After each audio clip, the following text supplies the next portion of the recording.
as you can tell, the Dodge is outside, and if you had noticed, the hood's back on, which can only mean one thing, and that is that the engine's back in. So, thought I'd show you this real quick before we get on to the main project today. Still some touch-up paint and stuff to do on here, but the engine's running pretty good. We've got most of the interior of this done. A lot of this is painted and everything. Got a few little things to do here and there. All of the firewalls are painted, and I'll show you the engine running, and hopefully the car driving here.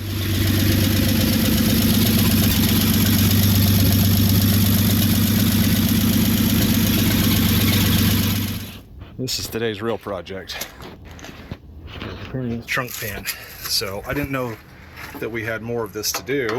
We had initially thought the trunk was okay until I went to put the engine back in and couldn't get the transmission out.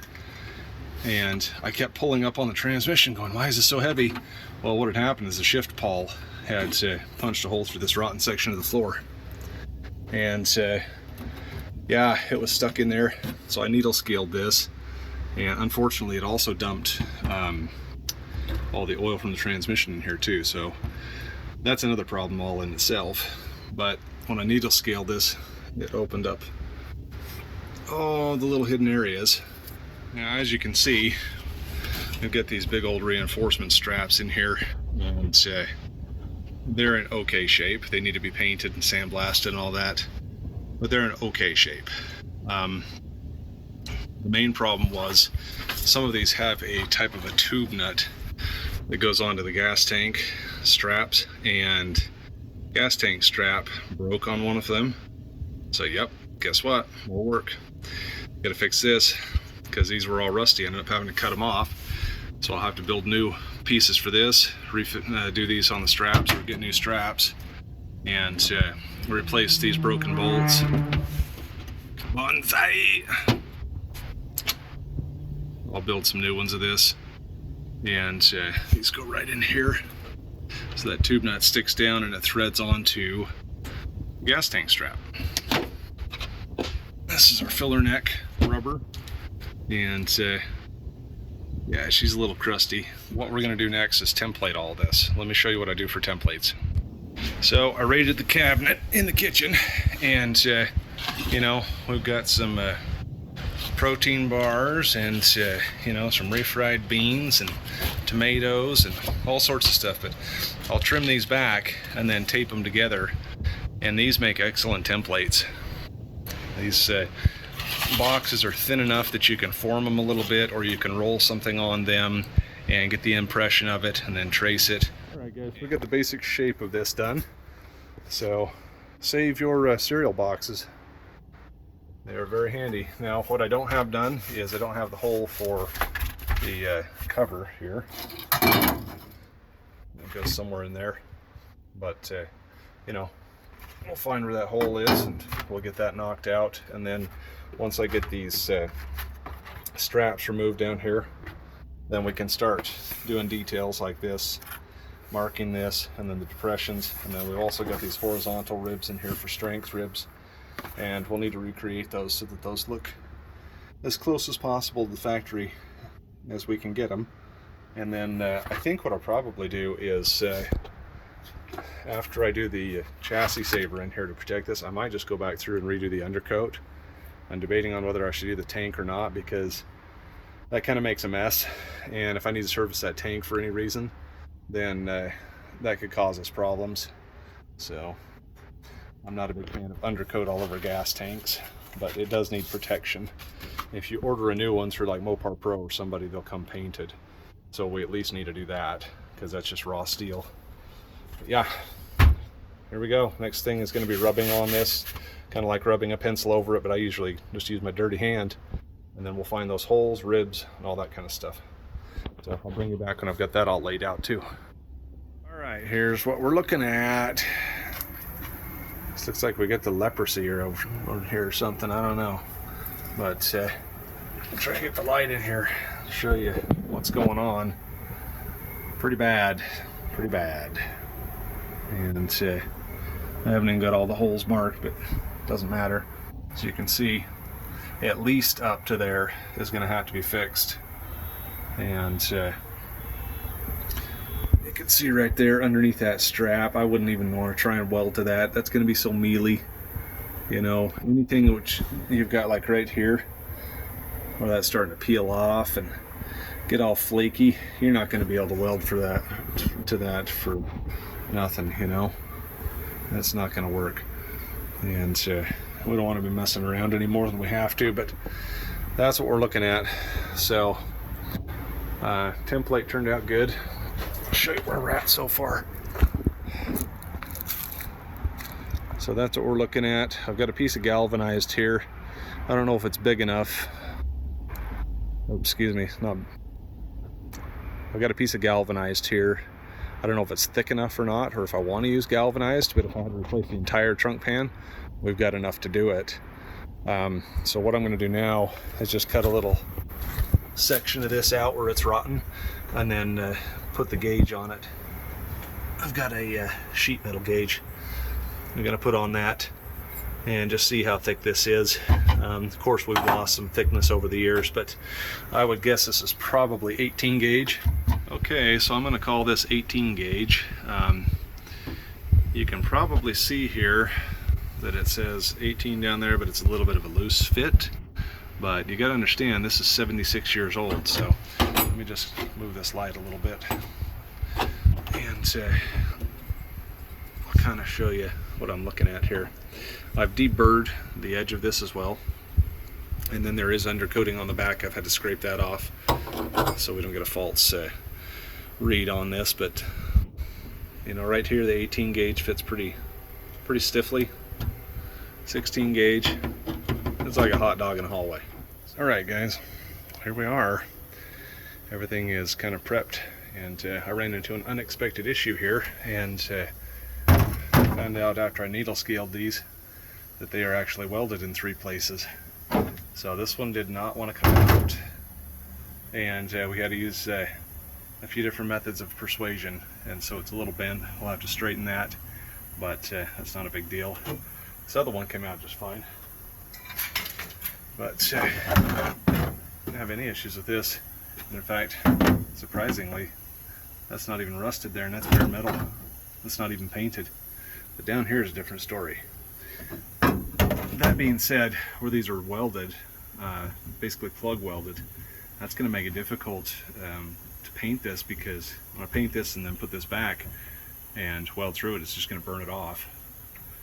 The 415 is pretty good about not burning off in big areas. It's kind of, you know, burns off locally around the weld, but still, it's not ideal. And then we've got to decide what to do about all this asphalt sealer here, and haul this and get it cleaned up, and possibly the you know, spare tire pocket here, and then up into here. So I'd really like to put chassis saver on all of that, and then if the customer wants me to overshoot it with undercoating again in here, then we can. So next step is going to be putting that template back in, and I'm going to have to hammer some of these areas down and reshape them first, so we can trace that template accurately, because you can see those pockets in these, they're pretty deep. All right, it's all pulled out, and we found more problems. So let's pull the template out and show you the horrors.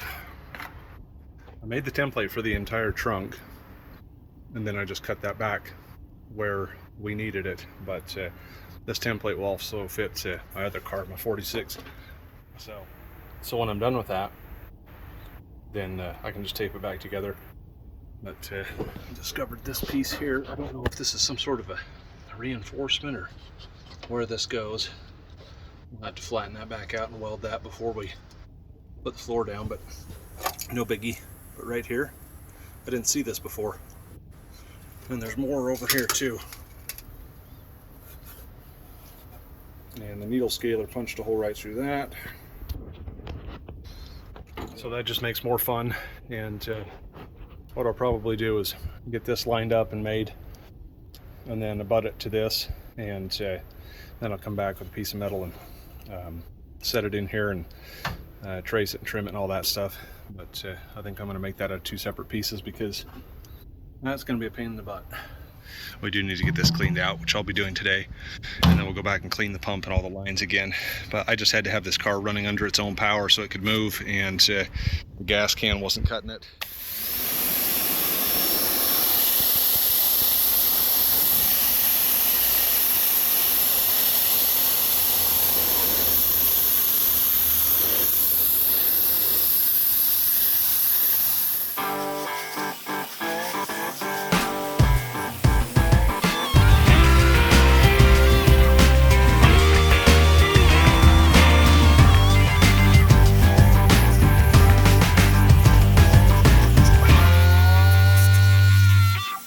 I've cleaned it out with the pressure washer and the turbo tip. Now we're trying to rinse this out and back flush it with the hose. You can see there's little bits of stuff coming out of here. So I'm going to do this several times and we'll set it out to dry, and then we'll probably be painting this. I'm not going to try and strip all this undercoat, because in order to do that I'd have to use the needle scaler, and we'll scratch this up more and provide more surface area for this to rust. And where the tank is solid right now, I think we should just overshoot this again and call it a day. Probably can't see this, but I'm going to try and show you inside the tank. It's pretty clean now. Just a little bit of surface rust. And there's the pickup in the back there. So that's how the whole tank looks. Looks really good now. I don't think we'll be picking up any junk out of there. You know, I decided I'm going to go ahead and undercoat this anyway. I talked to the customer and he didn't want me to clean it all off and take all the old undercoat off. But I found some of this Rust-Oleum undercoat spray in my cabinet. I've had it in there for probably 3-4 years at least. I know I'm not going to use it. So I went over this entire thing and sprayed it again to give it a good coat and to help the old stuff re-adhere. Tried to kind of shoot it down in there and get it so it would grab onto it, and you can see it bubbling there, maybe. But she looks a lot better now. I'm just going to let this sit out in the sun and cure. But it's all been repainted underneath too, so it's all protected. And this tank is in excellent shape, inside and out, so I didn't want this to have any damage to it. I've already painted the other side up underneath. So I just want this to look nice. I want it to be done right. Alright guys, so you can see here I've got this positive dye modeled in Fusion 360, and this has got an inset for the washer and then the main shaft on the roller. Kind of a nice feature. And then this is the negative dye. And we've got a little set screw location here. Inset for a washer. So getting fancy here. We're going to 3D print these.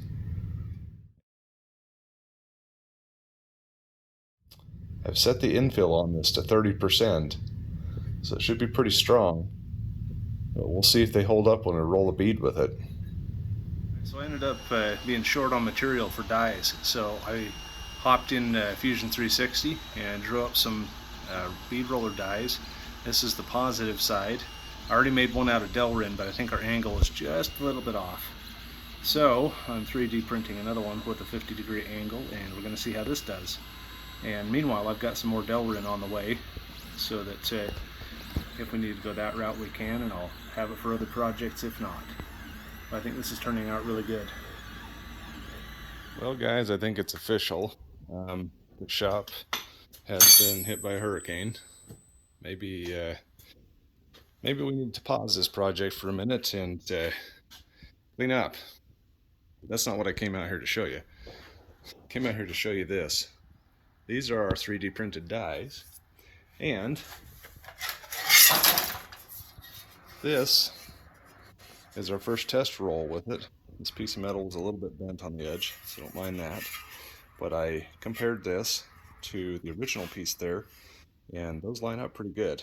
Now, I'll have to hammer these edges flat, but on this tester piece, which is every bit as thick as metal I used for the patch, which is camping over there in the mess, it did great. It's actually deeper than it needs to be. So let's show you. So this piece of metal this one-handed. It's supposed to kind of sit in here like this.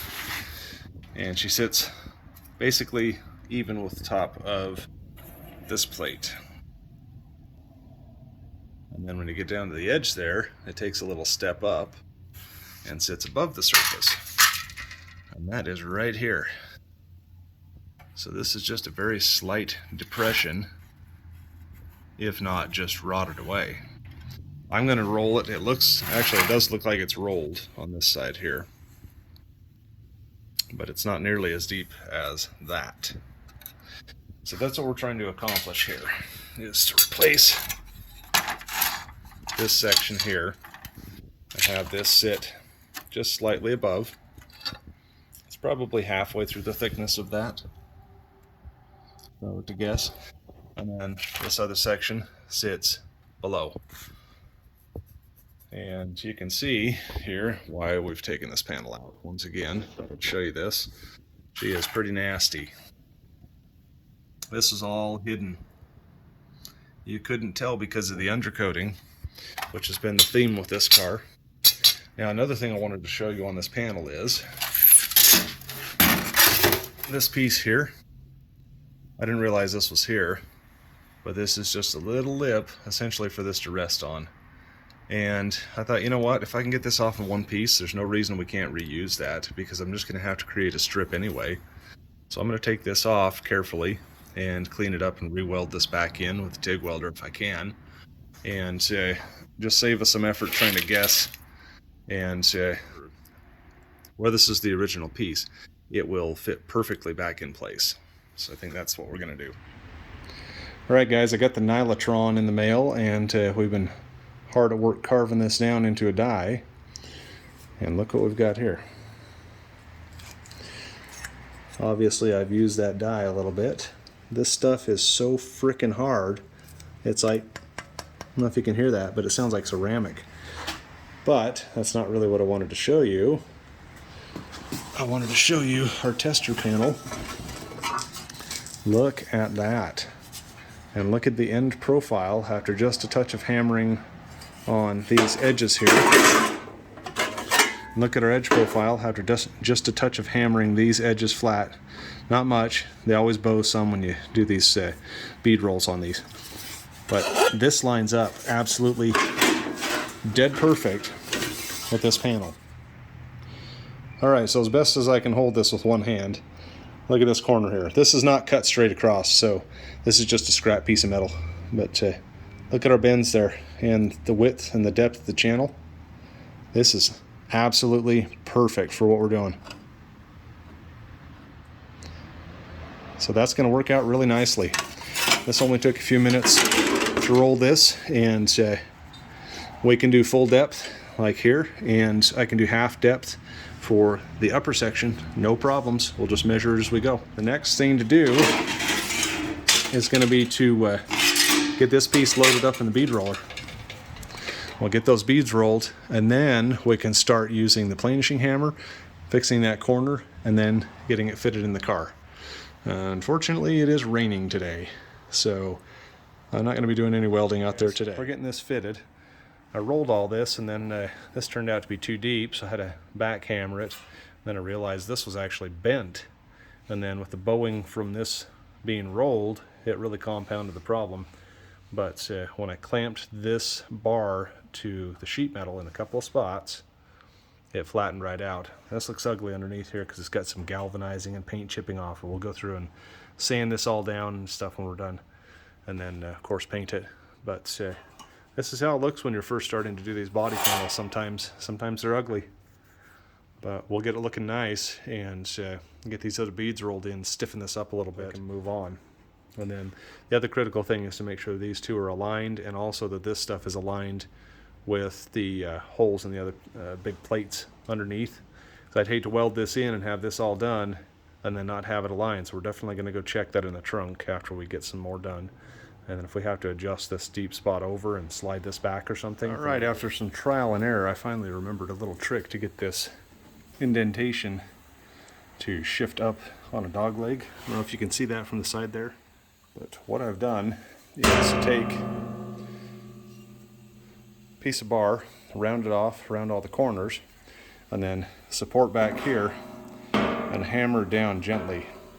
And that allows me to keep my dent here at a higher level, but also roll this to a deeper level.